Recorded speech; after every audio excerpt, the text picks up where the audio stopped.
Sales leadership is about just clearing a path. How can I make this an autonomous process for you? How can I clear the friction so that you can run? Here's the guardrails, off you go, and just do what you need to do. And I'll just keep coaching you along the way, but you just off you go. Make it happen. Welcome to Revenue Insights. We're joined by revenue leaders from some of the highest growth companies. Together, we explore how they built their revenue teams, the journeys they've been on, and the lessons they've learned along the way. Revenue Insights is brought to you by Ebsta. We're an AI-first revenue intelligence platform designed to help you close more deals, retain more customers, and forecast better. Enjoy the podcast. So hello, everybody, and welcome to today's edition of the Revenue Insights podcast in association with Ebsta. My name's Adam Roberts. I'm the Global Sales Director at Ebsta. I'm sat here replacing Guy Rubin, the usual host today. I'm very lucky to be here with Daryl Weldon, who is the Vice President of Sales for a business called Verisys. Lovely to see you today, Daryl. Look, there's no person in this conversation that's better to introduce themselves than you. So perhaps you could just spend a couple of minutes telling the audience about yourself and a potted history of your career. Yeah, excellent. Thank you so much. It's a pleasure to be here today. So yeah, as you said, my name is Daryl Weldon, and I am the VP of Sales at Verisys. I focus on the pharma and pharmaceutical markets.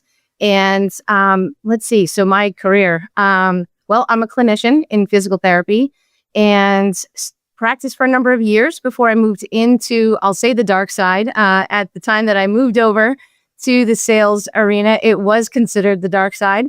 But I moved to the pharmacy side of the business in pharmaceutical sales. After I think about 10 years of practicing full time.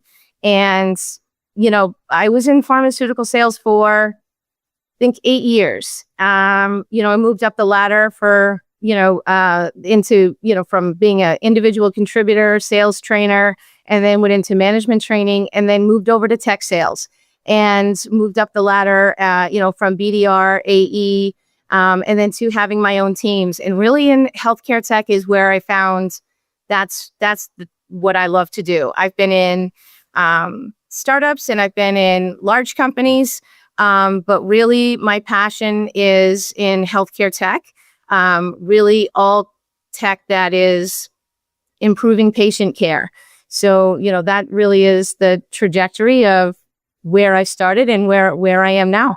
Amazing journey. My wife actually is a clinician, and we talk regularly about there's a lot of similarities, or there's lots of crossover between being a clinician and being a salesperson, right? Like, you have to identify pain, you have to understand the root cause, you have to qualify, you have to question, and then you kind of prescribe a treatment or a solution to the problem that the patient's seeing. So really interesting to see you make the transition from clinician through to sales, and there's a lot of similarities there. How do you look at that transition, and what did you take from your clinician days? It really is a whole lot of similarities, and it's funny because when I did it, just it's great that you and your wife have those conversations, because when I did it, it was like, oh my God, what are you going to do? You're going to do sales? That's crazy, but it seems so very much the same to me, because, the day that I realized that I wanted to do this was, I had a scenario in which I was working with some patients and they needed something that financially it wasn't possible. And I decided that I was going to reach out to the manufacturer and work to have the manufacturer donate it was seating systems for their wheelchair. And, I worked out a deal with the manufacturer to donate the systems, in exchange for, and all, basically I negotiated a deal with them, and, for a case study and all these other things. And it was at the end of the deal, and the patients got the seating systems, and I was sad that project was over. And I was like, wow, I really want to do that, and I'm like, what is that called? And I had to ask people, what is that called? Because in order to do that, I had to sell, the whole process. I had to explain the pain and explain to other people and get agreement and, diagnose and, it's get the value proposition across to so many different, folks and get that resonating with, all the different stakeholders and get agreement and then get a contract essentially, and I was like, what is that called? And someone's like, duh, it's sales. And I was like, oh, I didn't know that, I've been on this end my whole life. I had no idea. And I was like, well, then that's what I need to be doing, because it was such a big charge, And so that was when I realized it, And so really that's how, that's the whole translation is having that credibility, having that consistency, being that, that consultative approach, no matter who you're selling to, is really, provider leadership, but really just all in on that value prop, understanding the pain, knowing how to diagnose, understanding what, how to sell it to them in language that they understand, but understanding your solution and translating that information in a way that makes sense so that they, that their pain is relieved, and you can get your, what you're trying to do across. There's amazing similarities and really, really interesting to hear from an alternative viewpoint. So you're a 3-time VP sales now, right? So what initially drew you to sales leadership? You were a clinician. You then you went up through the ranks, BDR, AE, 3-time VP of sales. What drew you to sales leadership? And how did your early career kind of shape that approach?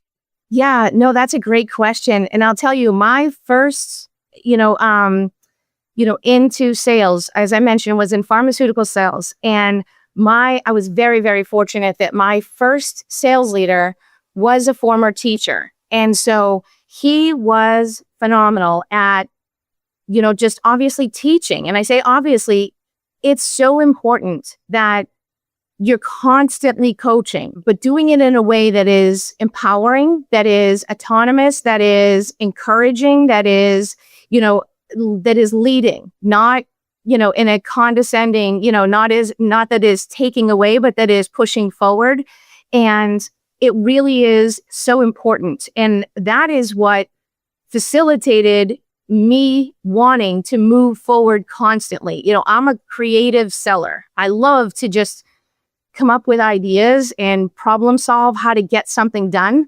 And he saw that and he was like, absolutely. How do you want to do this? Oh, great. Well, let's do that, and he facilitated that and encouraged that. And because of his encouragement, it made me want to do that same for others. And so when I've come up through the ranks, I've seen different types of leadership, and the ones that create small voices and the ones that create big voices, and I love to be part of the teams that create big voices, and that's really what made me want to be in sales leadership, because there's so much noise. And really it's about, for me, sales leadership is about just clearing a path. Let me just clear the path for you. How can I make this an autonomous process for you? How can I clear the friction so that you can run? Here's the guardrails, off you go, and just do what you need to do. And I'll just keep coaching you along the way, but you just off you go, make it happen, and that's why. This episode is sponsored by MailTrap, an email delivery platform built for product companies that send at scale. Go for high inboxing rates. Try today at mailtrap.io.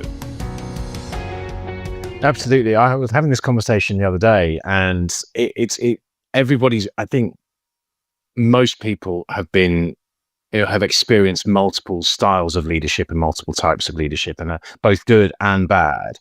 And I think, I have personally, and I try and model the the good leadership and want to create that environment. And I think I kind of resonate, everything that you said there really resonates. What are some of the things that you do to kind of cultivate high performing sales team? Because in the same light, we're in sales because we need to hit a number, and that number is driven by, external growth ambitions. And we have to manage being a good, empathetic, compassionate leader with, at the end of the day, hitting a number. And that tends to come first. How do you balance those two kind of conflicting things and create that environment while making sure that you're hitting the number? A couple things. So there's the team that you acquire, and then there's the team that you hire, and so there's so blending those two things together. So in general, developing a high performing team. So, there's the KPIs, right? I want to make sure, number one, that we always have clarity and competencies, right? So here's the KPIs. This is what we have to get to. These are the expectations, and we have to get to these. So I'm crystal clear about what we need to get to, but this is how we're going to do it. Now, let's figure out how we're going to do this together. So we need this, this, and this, and this. So let's figure out, what do we need? So let's go backwards. Okay, so here's our goal. How are we going to get there? And we do this as a group. We do this individually, and then we map out the steps in between, So I'm a physical therapy, right? So we've got our long-term goals and we've got our short-term goals, right? And so it's like, and then these are our daily treatments, right? So it's like, how are we going to get there, right? So it's like, it's all the pieces that just keep coming back to my clinician days. So we got our long-term goals, our short-term goals, and then our daily treatments to get to achieve our goals. It just keeps coming back. So it's, all the pieces in between. And then it's, you set up all the feedback loops, right? So it's the pieces of the dashboards, right? The team dashboards, the individual dashboards, the one-on-ones, all of the meetings that need to happen. So I'm crystal clear about deal reviews, one-on-ones, all the different meetings that we have, they have different purposes. So I want to make sure that, we're keeping church and state separated, right? So it's like, deal reviews are for deal reviews. One-on-ones are for one-on-ones. And I don't want those, I don't want to blur the lines on what everything is for, because it's important that we keep things separated, right? So it's like, when we're going to deal inspect, we're going to deal inspect. I want to make sure that we have the time to go through and discuss and set, okay, what do you think what would be a good next step here? And how can I help you progress that? So today, why aren't they signing a contract today? Okay, so what I hear you saying is, this is a blocker. Okay, so how can we get over that? Okay, so let's go backwards. What do we need to do to get past that? Okay, next deal. So I don't want to detract from what the purpose of this meeting is. So then on our one-on-ones, we're talking about very specific things. What would you like to grow? How would you like to? So when we were doing our deal review, I heard you were struggling on this. Would you like me to set up some time, or would you like to, have more training on this, that sort of a thing. So I want to make sure and do those pieces so that we're constantly learning, we're constantly growing, we're constantly, all of these pieces are in place. Yeah, couldn't agree more. It's so important to respect other people's time as well as a leader. I think you can't, if you're consistent and everybody knows what they're going to get when you show up, and you show up for the one-on-one with the right agenda and a different agenda to a pipeline review, you get a lot of respect, and you get more out of those sessions. I couldn't agree more. How do you balance? You mentioned at the start, you talked about KPIs, and we've got to hit this. We do have to hit this number. We live in that capitalistic world, all of that kind of stuff. How do you balance those, making sure that we're hitting those KPIs, but making sure that the team are focused and motivated towards those, rather than kind of facing burnout? It does get difficult, right? Because sometimes there's circumstances that impact the team, right? So, and we need to attend to those pieces. So, there's very specific items that, we'll need to talk about. And we have, I make sure to measure the right things, leading indicators, pipeline coverage, activity quality, deal velocity, things like that, not just bookings, right? And so I want to make sure that I'm differentiating between coaching and inspecting. I want to make sure that I'm understanding their data. I want to make sure that, we're looking to see what we can improve, celebrating efforts and small wins, keeping, making sure that the culture of the team is supportive, right? And so it's one of the things that I focus on when I hire, is that I'm building a culture of support inside of the team itself. And so when I'm hiring, I make sure that everybody understand that I want the team to be able to lean on each other for, hey, I'm struggling with this in my deals. Is anybody else having that as well? Yeah. How have you found success there? That sort of a thing. I don't ever want to sacrifice, the team trust for short-term gains. And so I want to make sure that the team has each other to lean on, at all, for those pieces. So I think that helps a lot in helping to prevent. Yeah, trust is so important, right? I 100% agree. I had a really interesting conversation yesterday about trust, and it's a really important thing to cultivate. And if you can get it, you get a lot more out of your team, I think. So you've been 3-time VP of sales. You've worked in, smaller businesses and larger businesses. How do you see the dynamics shifting in team management and building trust and building the right environment as organizations scale? I think it's getting more difficult to get that team environment. It's becoming, the expectation is getting harder to get that piece together. It's one of those things when the whole remote piece was relatively new. Now, sales has always been a remote piece, right? But it was remote to the extent where we were, we would go on site for meetings and whatnot. And really on-site meetings have become fewer and fewer. As that has become, fewer and fewer over the years now, since COVID, it really is becoming less and less of a unit. So it is getting more and more difficult to become a unified, to get that mindset as a unified front, and I think that it is a little more of a struggle, to get people to understand the importance of it until they actually need it. And then they're like, okay, I get it, and, but saying it up front, everyone goes, oh, culture, and it's like, okay, don't old culture me until, it's like, trust me, there's going to be a moment where you want this, Where do you look as a leader for your own personal development and training? We see it all the time, right? Tends to be the best performing rep gets promoted to a leader, and it's a completely different skill set, completely different mindset as well. So where do you go to look for your own personal development, and how do you think about improving your leadership skills over time? Yeah, no, that's a great question, because there was a time when you were mentored, right? Like you could actually get on the job mentoring to become a leader, and that's far and few between now. And it's why I'm an executive member of Pavilion, because I wanted to make sure that not only did I stay sharp on my skills, but new skills, right? So like where I'm working right now may not be, the forefront of something else. And so I want to make sure that I don't miss something else because I am focused on this vertical right now, so I just want to make sure that I'm always aware of all of the pieces. And so, that's why I'm part of an executive member of Pavilion, because, I get all of that information, as well as part of, Women of Pavilion. It's just, there's so much information that is available, and, the education component alone is well worth it.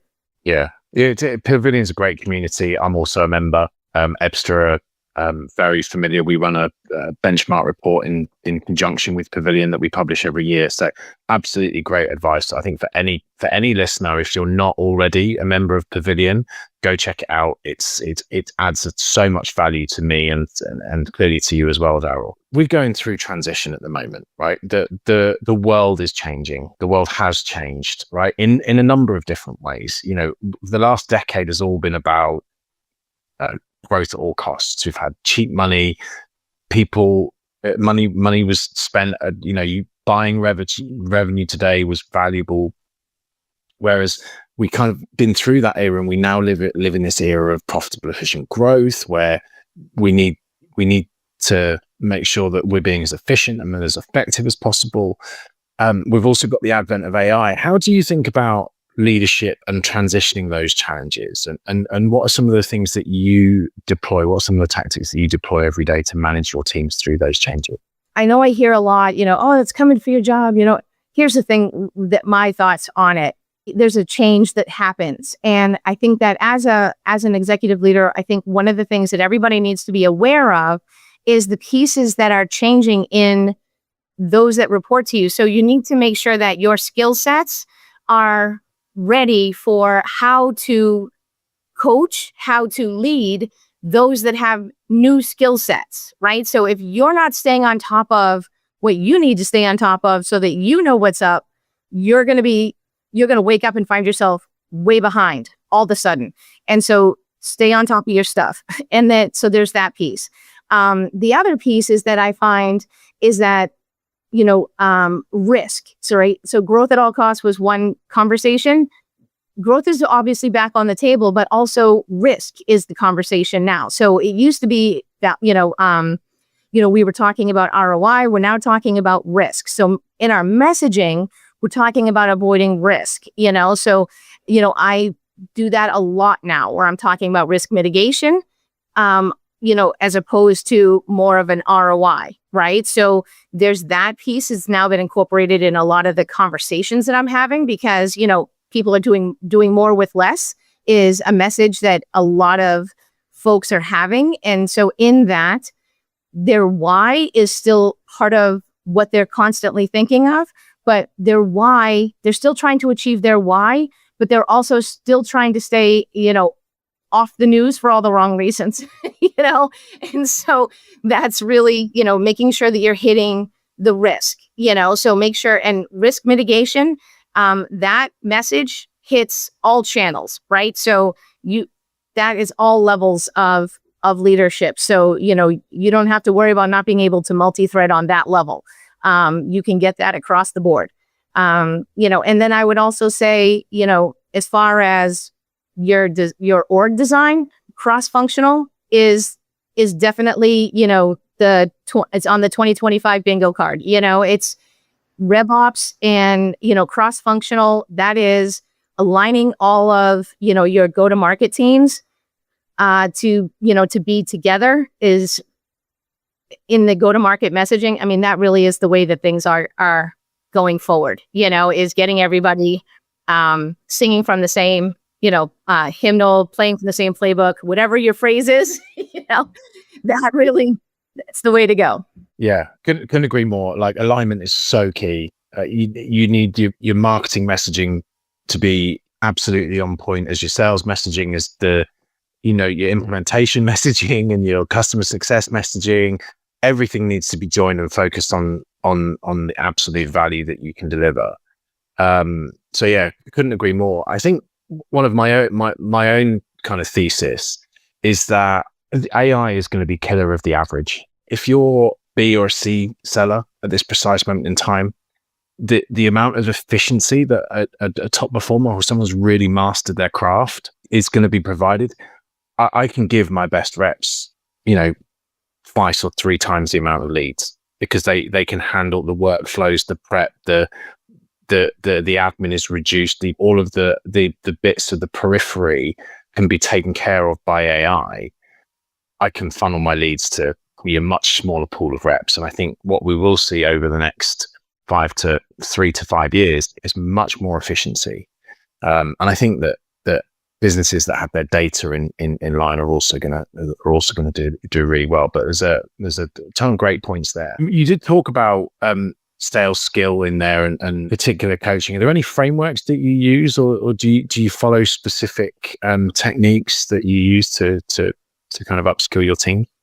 Obviously, as part of Pavilion, the whole winning by design sales architecture, I'm a Miller Hyman person. So, for opportunity strategy, and then there's, revenue architecture principles for go-to-market alignment, so I've got a few frameworks in there that I put in, deal reviews, one-on-ones, for coaching behaviors. So there's, and outcomes, there's a few that I kind of put all together just to kind of keep everything, moving in the direction that I want. It's really, I want reps thinking critically, not reacting. So I try to keep all of these pieces, moving in the direction that I want. And I use those frameworks to do that. Yeah. Yeah, no, absolutely. Absolutely.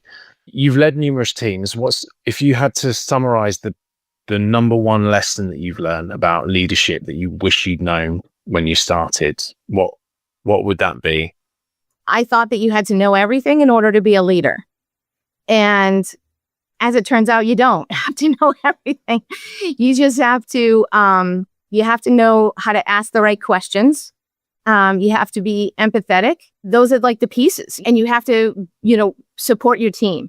And in doing those things, you'll be a good leader, and it's, supporting your team means different, being a good leader means supporting your team, and it's like a servant leader is I'm there for you. And, I'm trying to clear the friction, I'm trying to move all of the pieces for you so that you can move forward. And, it's, I don't want to sit here and quote the name, Simon Sinek, right? And start naming off books, titles of books, but it's like, it really is, eating last and putting everybody first, but it really is putting everybody first, and just asking the right questions about what do you need from me, or asking the questions about getting down to what is the problem. And so that I can figure out how to at least put the pieces in place to help you solve it, not solving it for you, and those are, I learned that along the way. 'Cause I really, as a new rep, my first sales leader, I thought he knew everything there was to know. And I was like, man, there's nothing he doesn't know. I've certainly felt that before. But yeah, like we, I'm a big fan of Simon Sinek, right? Leaders eat last. And,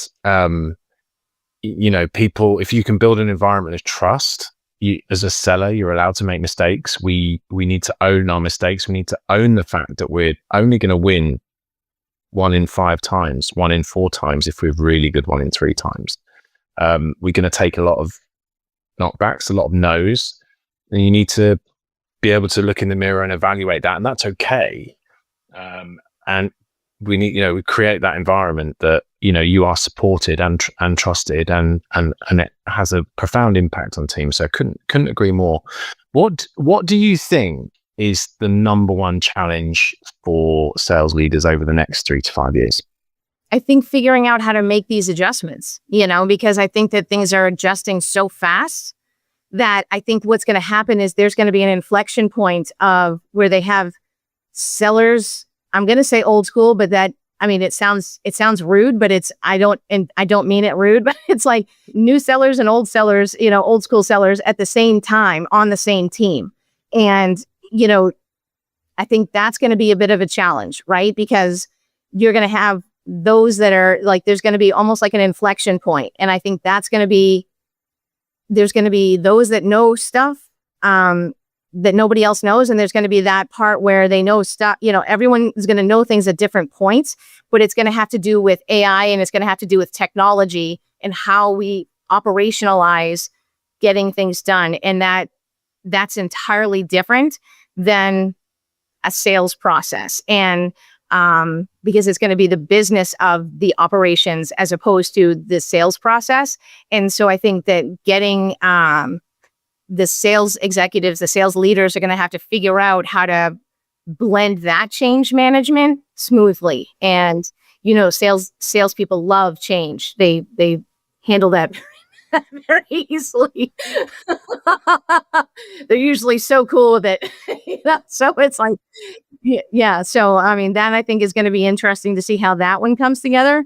You're absolutely spot on, though. That I'm having this conversation on a weekly basis at the moment, which is, as a sales leader, we need to, or revenue leader, we need to be building a system. And that system has dramatically shifted in the last 18 months because of AI. And we need to be building with architectures of that system and the new system, and it's constantly going to change. And I think change is the only constant that we're going to see over the next 3 to 5 years, right? That's the reality of the world that we live in today. Is the only constant is change. And yeah, we've got to embrace it. We've got to learn. We've got to be prepared to fail fast. And I think, business owners and business leaders need to also embrace that and be aware that this thing is changing. It's coming fast. And, there needs to be an element of trust and leeway. And, it's not going to be right all the time. And things aren't going to be as predictable as perhaps they once were because we're in a much more unpredictable environment. So, yeah. It's coming fast and furious, and you need to be ready. Like, get your seatbelt ready because you're gonna need it. Exactly.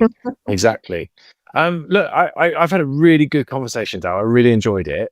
There's probably 4 or 5 quick fire questions that we do at the end of the podcast. I'd love to if you'll humor me, I'd love to play a little game. Are you up for it? Okay, let's try it. Right. Okay, right. So first question, what is your key prediction for the world of RevOps for 2025? My key prediction, I think that there's going to be a shift from back office enablement to frontline acceleration. I think that there's going to be this whole shift.